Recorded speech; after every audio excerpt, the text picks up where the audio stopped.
Assalamualaikum warahmatullahi wabarakatuh.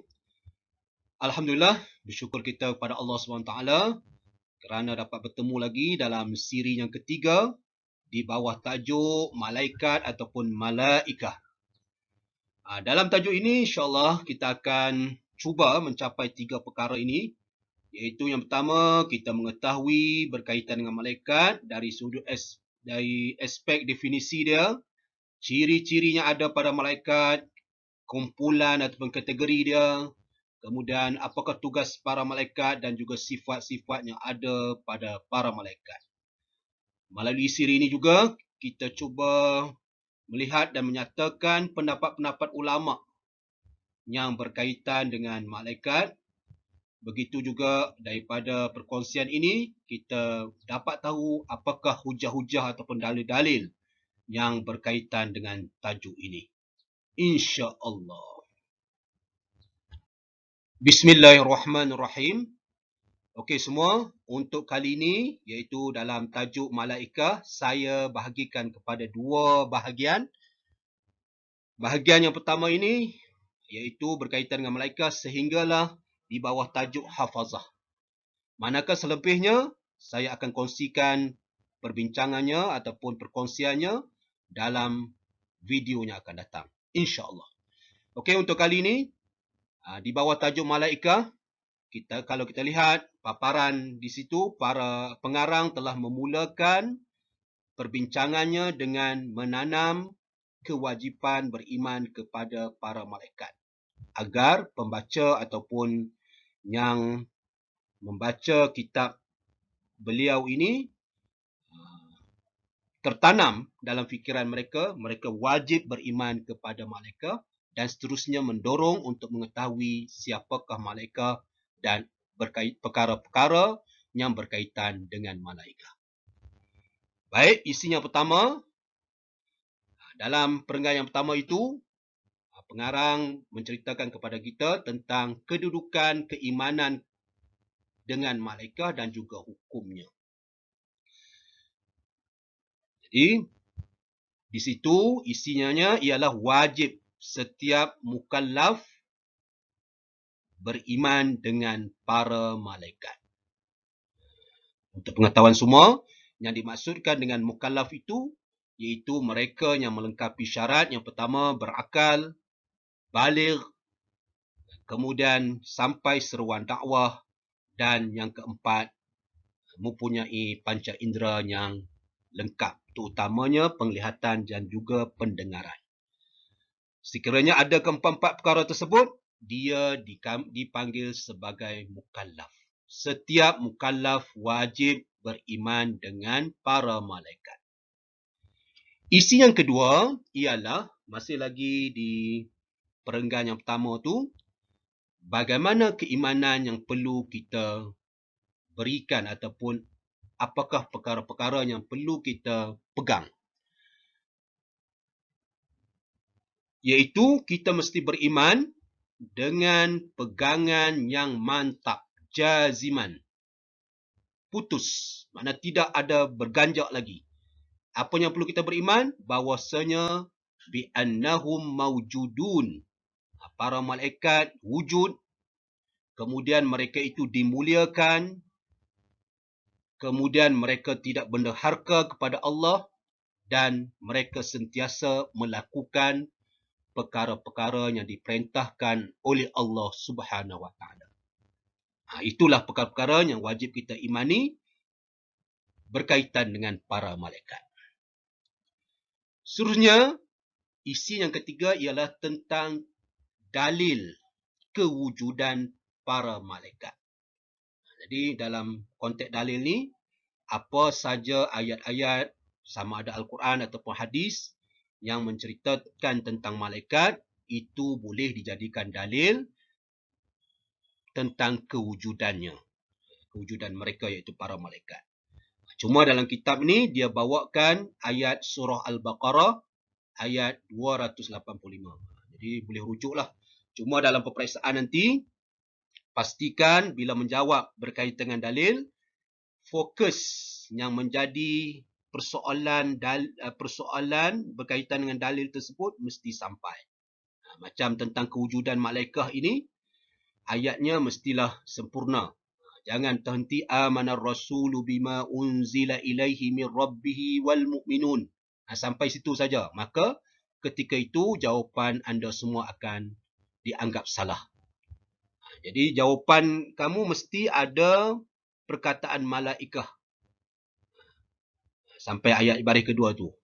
Amanar rasulu bima unzila ilaihi min rabbih wal mu'minun.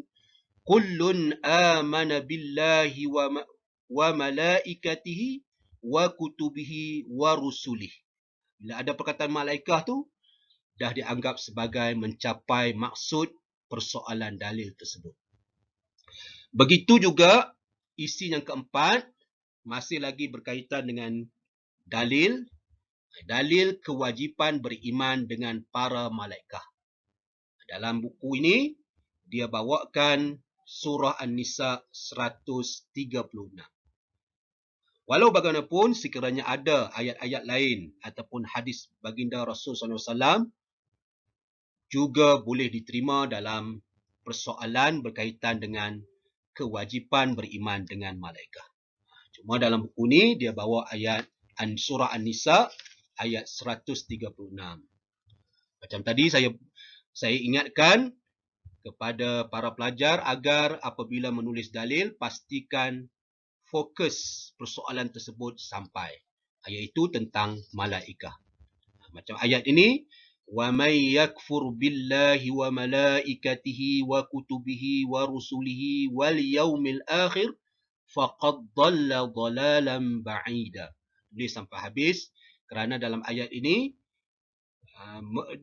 membawa kefahaman kepada kita bahawa kita wajib beriman dengan para malaikat.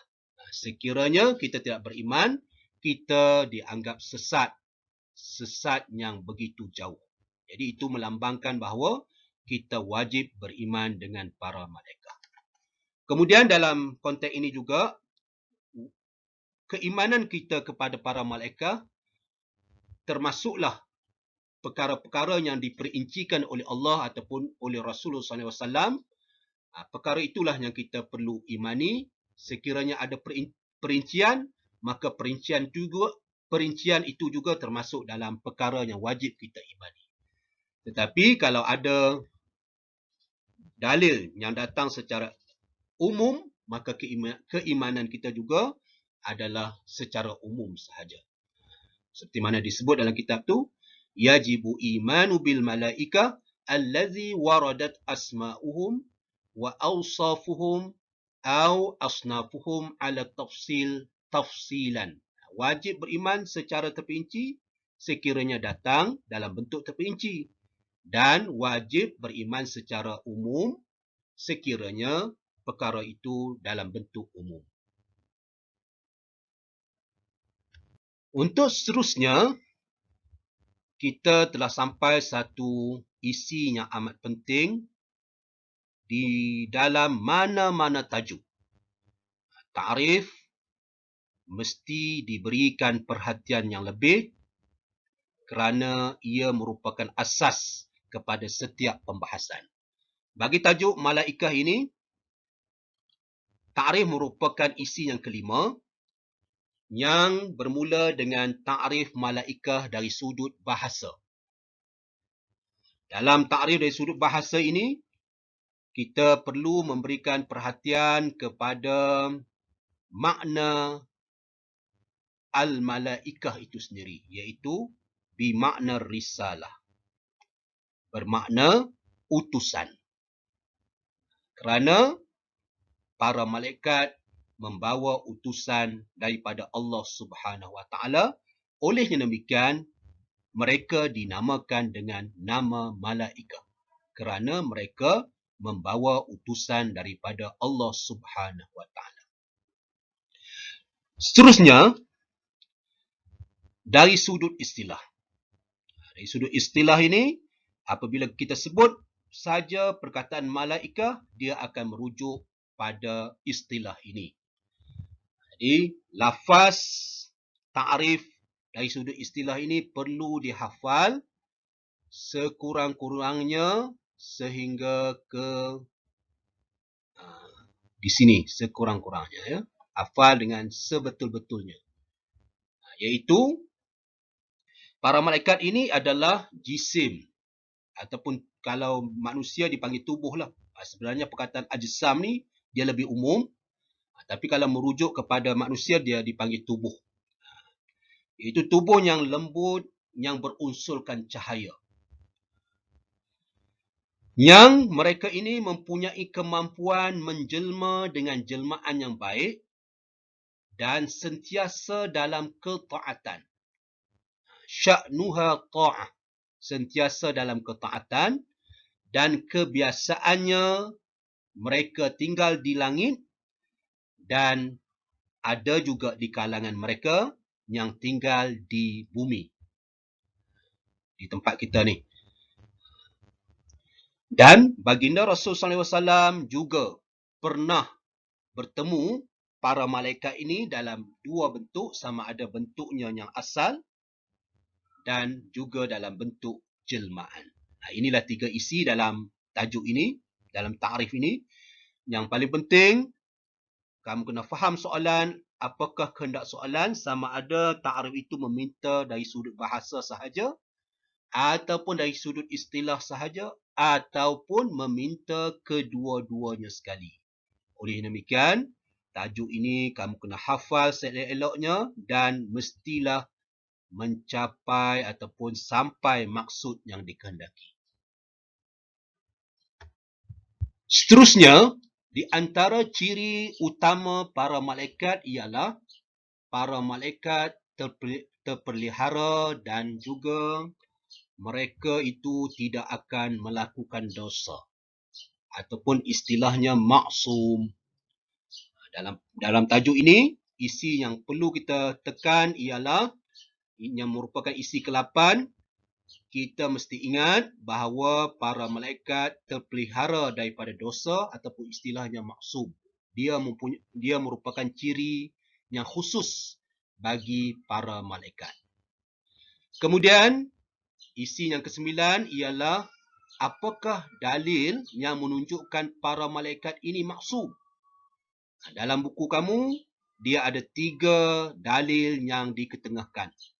Cuma untuk peperiksaan, pastikan kamu menghafal sebetul-betul hafalan satu sahaja, sekurang-kurangnya, yang menggambarkan bahawa mereka, iaitu para malaikat, tidak melakukan apa-apa kederhakaan ataupun yang diistilahkan sebagai maksum.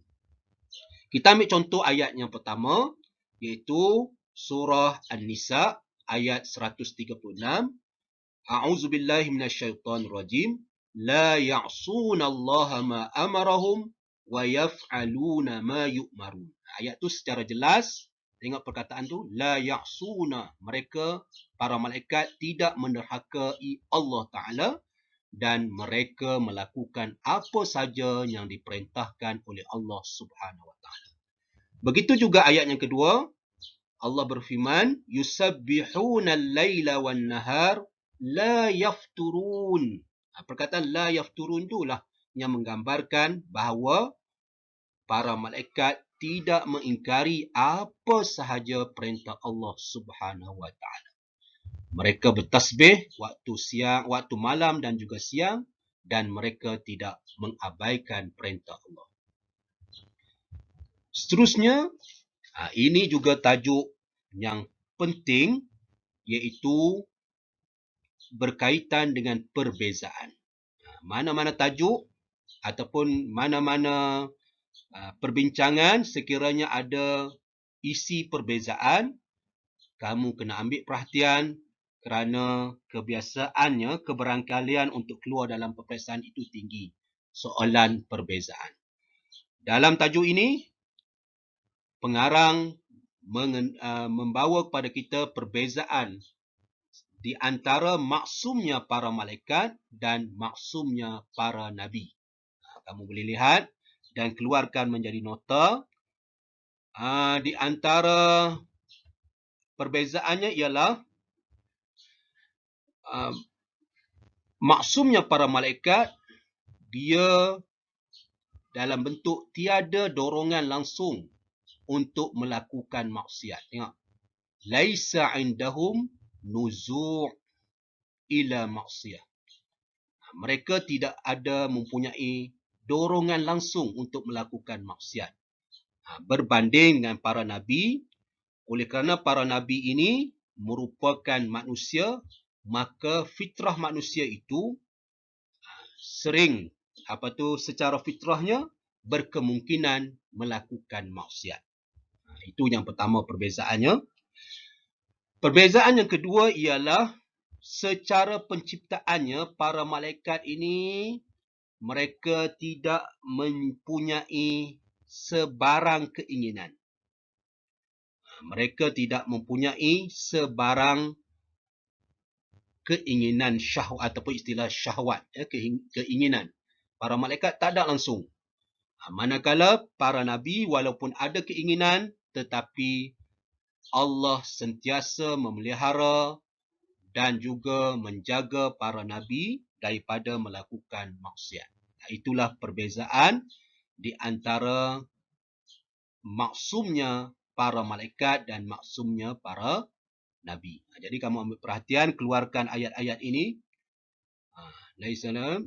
Dan ini para malaikat tidak mempunyai syahwat di sini, bermula dengan ni al-adlil adami itu. Manakala selepasnya itu adalah untuk para nabi.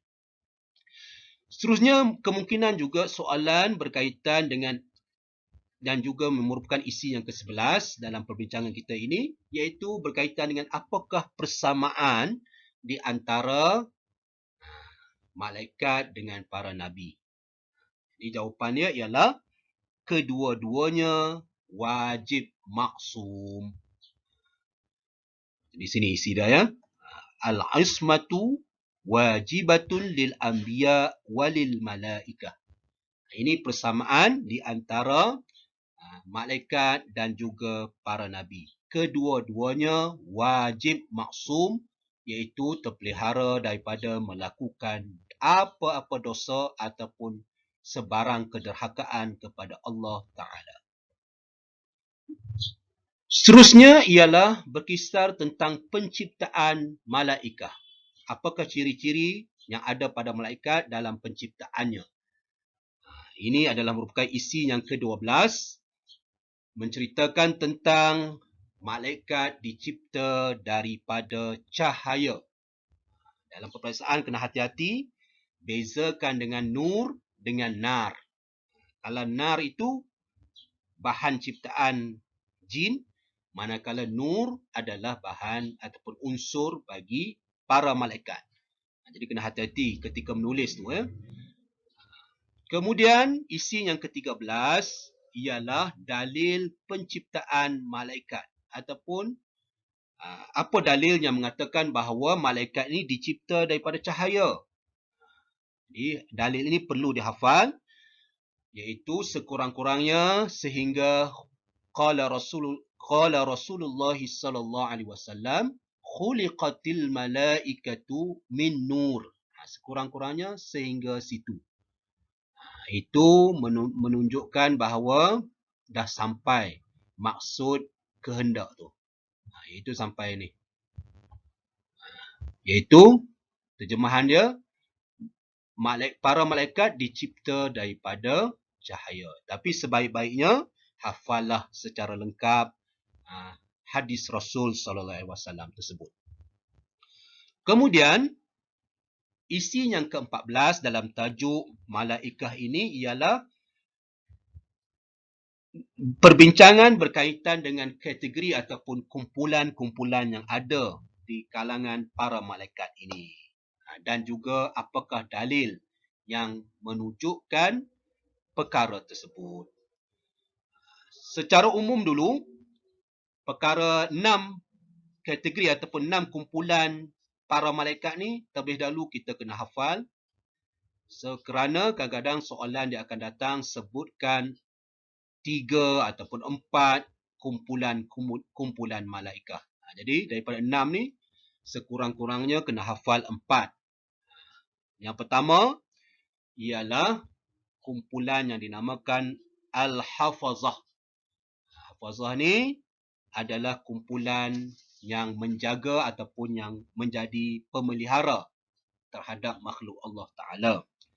Ini dalil dia ialah surah Al-Ra'du ayat yang ke-11. Kemudian, kumpulan yang kedua ialah Al-Katabah.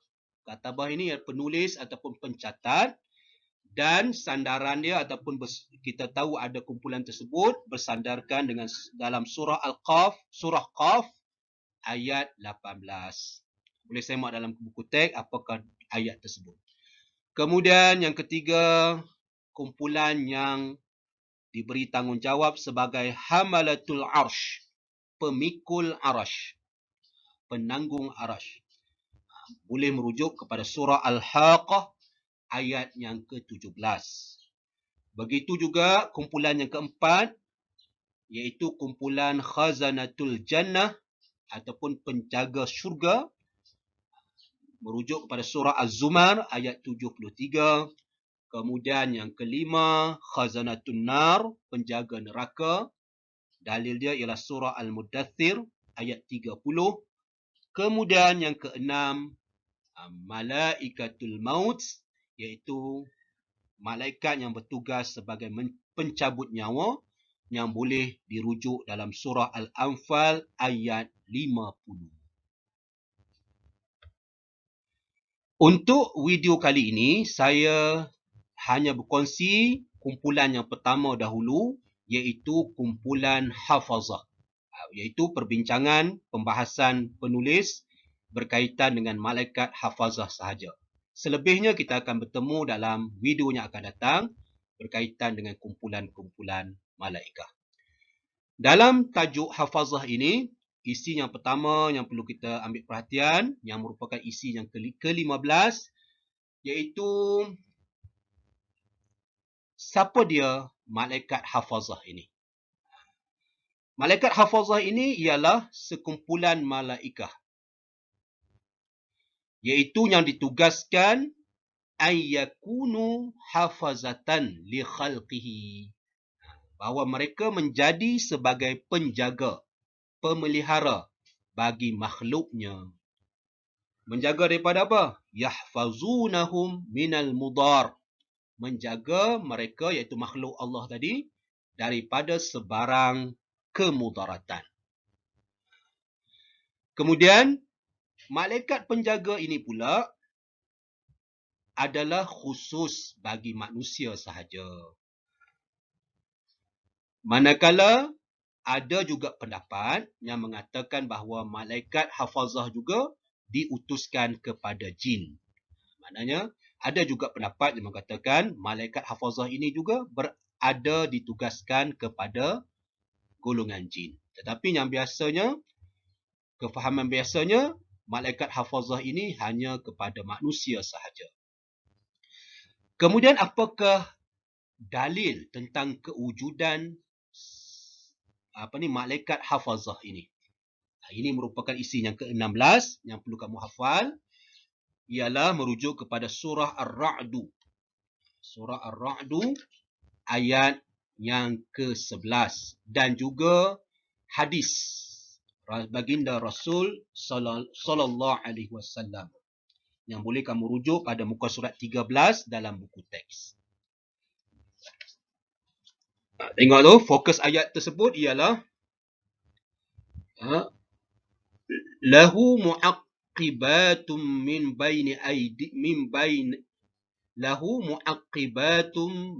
baini yadayhi wa min khalfihi yahfazunahu min amrillah. Ada disebut secara jelas yahfazunahu min amrillah. Kemudian begitu juga dalam hadis baginda Rasulullah SAW, Rasulullah cerita yata'aqabuna fikum malaikatun bil laili wa malaikatun bin nahar. Silih berganti di kalangan kepada kamu para malaikat pada waktu malam dan juga waktu siang. Mana bersilih ganti menjaga. Malaikat penjaga ni bersilih ganti menjaga manusia sama ada di waktu malam ataupun di waktu siang. Itu kedua-dua nas ini merupakan dalil menunjukkan kewujudan malaikah hafazah. Isi seterusnya ialah isi yang ke-17. Ada sedikit perbincangan ulama berkaitan dengan malaikah hafazah ini. Pandangan yang pertama mengatakan bahawa malaikah hafazah ini merupakan malaikat yang sama juga sebagai malaikat katabah. Makna malaikat katabah adalah malaikat hafazah. Malaikat hafazah adalah malaikat katabah. Sama. Bukanlah malaikat yang lain. Itu pandangan yang pertama. Mereka berpegang pendapat tersebut berdasarkan ayat Al-Quran pada surah 10 pada surah Al-Infitar ayat 10 hingga 12. Kemudian ada pandangan yang kedua yang mengatakan bahawa malaikat katabah adalah kumpulan yang lain ataupun kategori yang lain. Manakala malaikat hafazah kumpulan yang lain. Mana dua kumpulan yang berbeza. Itu pandangan yang kedua. Kerana dalam ayat 10 yang hingga 12 yang menjadi pegangan pandangan yang pertama tadi, mereka mengatakan bahawa di situ ayat yang menceritakan tentang yang pertama Allah cerita wa inna alaikum lahafizin, kemudian kiraman katibin. Ayat yang ke-11, ayat ke-10 tu cerita tentang malaikat hafazah. Ayat yang ke-11 menceritakan tentang malaikat katabah. Pandangan yang kedua mengatakan cuba lihat dalam ayat tersebut tiada huruf ataf yang diletakkan. Ini menunjukkan bahawa perkara itu adalah perkara yang berlainan. Dan juga dikuatkan dengan surah Ar-Ra'du yang kita dah baca sebelum ni. Yang menceritakan khas berkaitan dengan malaikat hafazah.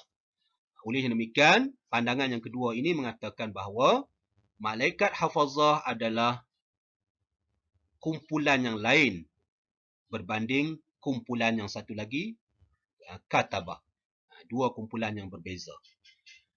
Itulah perbincangan ulama. Kemudian pandangan yang kedua ini juga disokong dalam hadis riwayat Tirmizi yang menyebut malaikat hafazah tidak akan berpisah dengan seseorang hamba itu berbanding malaikat katabah. Jadi dalam hadis yang lain yang diriwayatkan oleh Tirmizi, ada cerita yang menunjukkan bahawa malaikat hafazah ni adalah malaikat yang tidak akan berpisah langsung dengan seseorang hamba berbanding malaikat katabah. Ini menunjukkan secara kefahamannya malaikat katabah dengan malaikat hafazah adalah dua kumpulan yang berbeza. Daripada perbincangan ini juga terhasil isi yang ke-18. Iaitu, bilakah waktu malaikat katabah tidak bersama dengan seseorang hamba? Yang tak macam tadi, malaikat hafazah tu memang tidak akan berpisah dengan hamba, dengan makhluk, dengan manusia. Tetapi malaikat katabah melalui hadis Rasul menyebut ada waktu-waktu tertentu yang malaikat ini menjauhkan diri dia daripada manusia. Apa waktu-waktu tersebut? Ini isi yang juga penting untuk kita tahu dan untuk dalam peperiksaan. Jadi tiga waktu tersebut ialah yang mana malaikat katabah tidak akan bersama. Yang pertama ketika kencing dan berak ataupun istilahnya qada'ul hajah.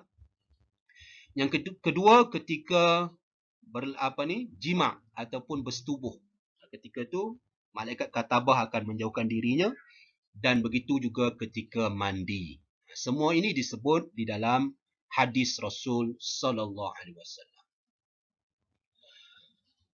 Manakala ada juga terdapat hadis yang menceritakan bahawa para malaikat ni tidak akan masuk dalam rumah yang memiliki perkara-perkara yang dilarang. Ya. Jadi malaikat apakah yang tak masuk tu? Supaya tidak ada tidak ada pertentangan di antara malaikat hafazah dan juga kumpulan-kumpulan yang lain. Dalam isi yang ke-19 ni, kita kena tahu bahawa para Nabi telah memberitahu pada kita ada rumah yang tidak akan dimasuki oleh para malaikat. Jadi, ada dua perkara yang perlu kita ingat dulu. Yang pertama, rumah yang macam mana yang tidak dimasuki oleh para malaikat. Yang kedua, malaikat apakah yang tak memasuki rumah tersebut. Jadi dalam buku kamu kena ambil perhatian di sini. Ada 3 perkara yang malaikat tak akan masuk dalam rumah, iaitu rumah yang ada loceng, kemudian rumah yang ada anjing, kemudian rumah yang ada gambar. Di sini kamu kena betulkan tu ya. Mungkin kesalahan cetakan. Iaitu bukan turah tu. Di situ kalau berdasarkan hadis Rasul lebih sesuai surah. Kalau turah tak ada makna apa. Kalau surah itu bermakna gambar. Jadi 3 perkara ni kamu kena hafal. Rumah yang tidak dimasuki oleh malaikat. Loceng, anjing dan juga gambar. Manakala persoalan malaikat apakah yang tak masuk rumah tersebut. Sedangkan kita tahu tadi malaikat hafazah sentiasa bersama manusia. Jadi jawapan dia ialah yang tak masuk tersebut ialah malaikatur rahmat. Malaikat yang membawa rahmat. Tidak akan memasuki rumah yang mempunyai perkara-perkara tersebut. Seterusnya isi yang ke-20, yang tidak kurang pentingnya juga ialah berapakah bilangan malaikat hafazah yang ada pada setiap orang tu. Yang bersilih ganti tu. Ni di sini dia punya, kamu boleh rujuk di sini, iaitu setiap seorang tu ada 10 malaikat waktu siang dan 10 pada waktu malam.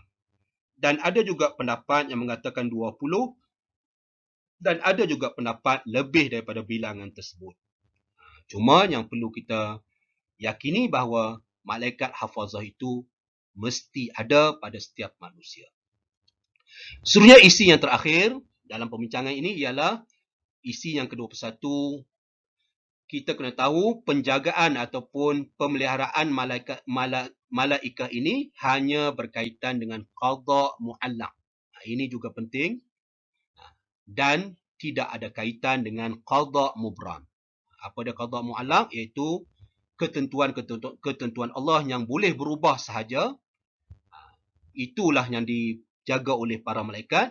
Manakala ketentuan Allah yang tetap, yang tidak boleh berubah, yang contohnya berkaitan dengan ajal, di situ para malaikat hafazah tidak termasuk ataupun tidak ada kaitan. Itulah 21 isi yang perlu kamu ambil perhatian dalam tajuk bahagian pertama berkaitan dengan malaikat ini. InsyaAllah kita akan bersambung lagi ke bahagian yang kedua, masih lagi berkaitan dengan malaikat, dengan tajuk-tajuk yang lain yang juga amat penting berkaitan dengan tajuk ini. Jadi saya ucapkan terima kasih sangat-sangat sehingga kita bertemu lagi dalam video yang akan datang. InsyaAllah.